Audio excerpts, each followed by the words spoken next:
Bu yaxınlarda belə bir hamiləmiz oldu. Bizə müraciət səbəbi qanaxmalardan ibarət idi. Qanaxma olduğu üçün həkimə müraciət etdi və bu hamiləlikdə ilk dəfə idi ki, həkimə gəlirdi. Bizim müayinəmiz zamanı 3 aylıq hamiləliyə uyğun, 3 aylığa uyğun bir hamiləlik aşkar olmalıdır. Baxdıqda patoloji bir hamiləlik gördük biz burada. Pasiyentə nə üçün gec müraciət etdiyini soruşduqda, evdə olan ailə üzvlərinin, xüsusilə də qaynanasının həkimə getməyə icazə verməməsi idi.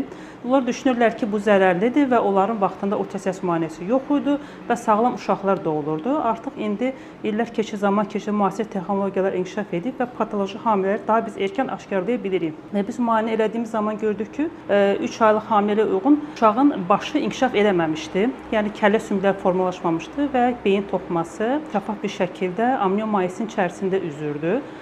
Cift yerləşməsi də ki, aşağıdaydı və ana həyatı üçün təhlükəli bir qanaxma yaratmışdı və qüsurlu bir uşaqdır. Çox təəssüf olsun ki, bəzən evdə böyüklər icazə vermirlər həkimə müraciət etməyə, amma bu vaxtında bilinsəydi daha erkən həftələrdə hamiləliyi, patoloji bir hamiləliyi sonlandırmaq olardı.